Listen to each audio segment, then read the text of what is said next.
Layo niyo, di namin kayo mabot. Literal na to.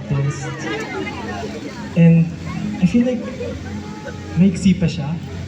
Pero yung journey namin, parang sobrang tagal niya kasi ang daming pinagdaanan. Nag-training kami ng years. Nagkita-kita kami ng kahit di kami magkakilala, hindi namin alam yung ugali ng isa't isa. Pero sabihin mo, tumagal kami ng 8 years. And right now, ganitong karaming tao yung sumusuporta sa amin. Kulang pa nga to. Grabe, we're just very thankful sa lahat sa inyo and sa lahat ng taong nakasama namin. Nakasama pa rin namin ngayon at syempre yung mga hindi na namin nakakasama, gusto pa rin namin silang pasalamatan kasi naging part sila ng journey namin. And yung journey na to, hindi talaga siya madali.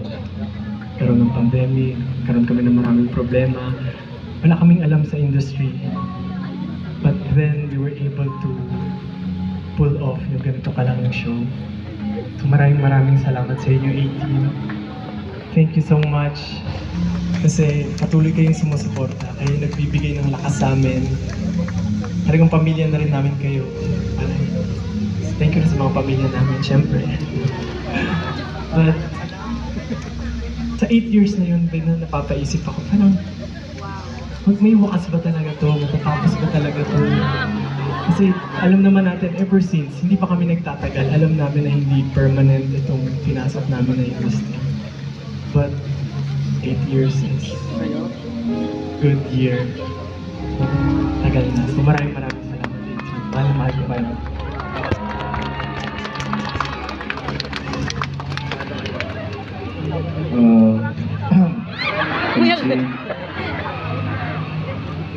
First of all,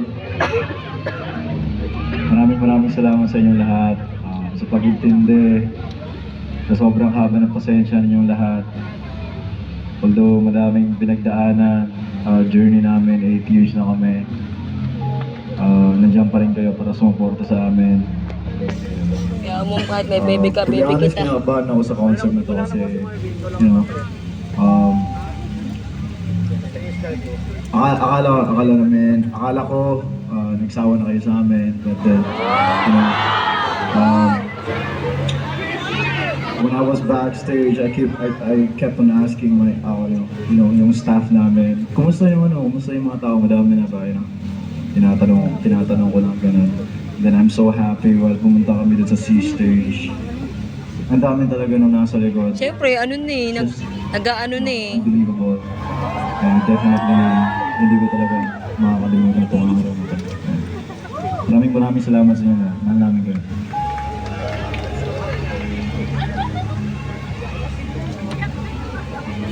Ang hirap naman mag-talk ng ganito. Kasi parang wala namang ibang way para ma-deliver siya ng maayos kundi maging very emotional ka. And I think growing with SB19, yun yung na-try kong makontrol yung emotions ko. Pero I don't think kaya ko siyang makontrol to next year.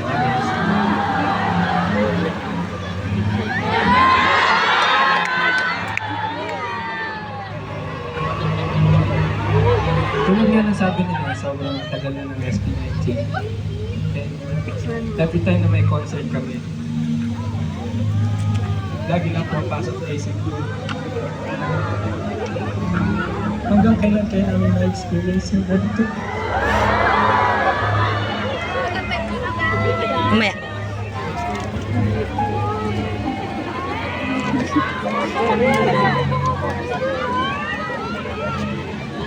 Marami kaming kinakatakutan pero knowing na nandyan kayo sa amin, sobrang kampante kami na magiging okay lahat. Hindi man tayo sure kung kailan magwawakas ang lahat, pero at least ngayon sure tayo na marami na tayong nagawang memories na masaya magkakasama. So, saan man ito mapunta, I think enough na yun para masabi naging makabuluhan yung buhay ko. So, maraming salamat, 18. Thank you. Lapit ka nga dun. Nasa mo yung luha. Pero talaga, hindi ko alam ano sasabihin ko nung pagpapaliwanag ang gagawin ko dahil sa mga nangyayari.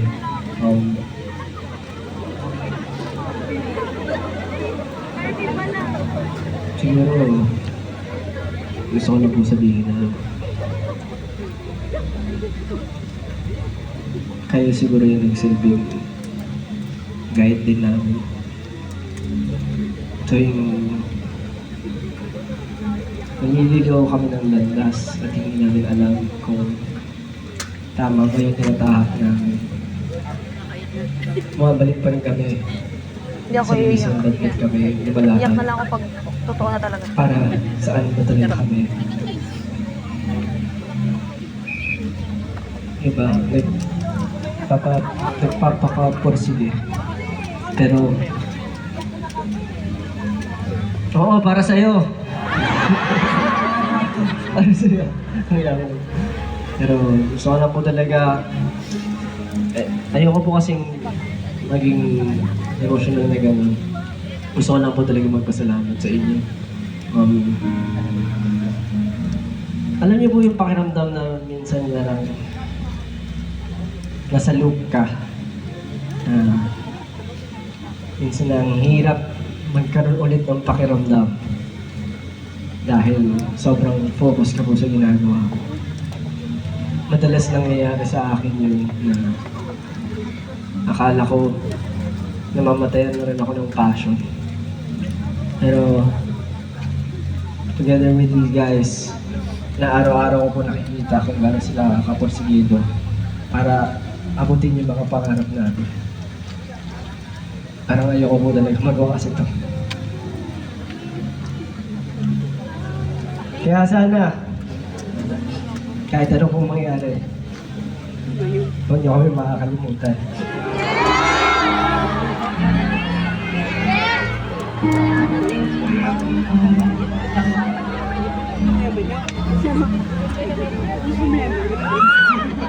Gusto ko lang po pasalamatan natin ang bawat isa. Kami sa SB19, we rarely say thank you to each other.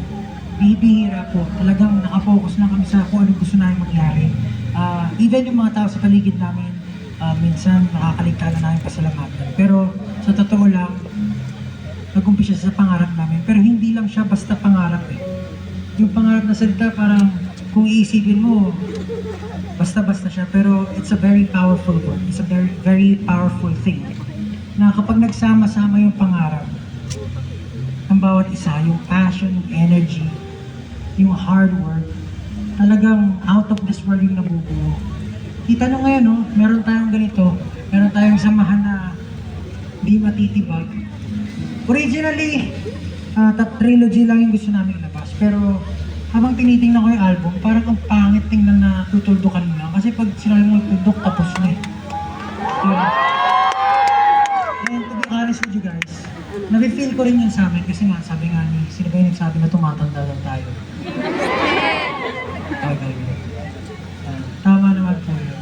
Pero hindi naman po doon natatapos ang pangarap.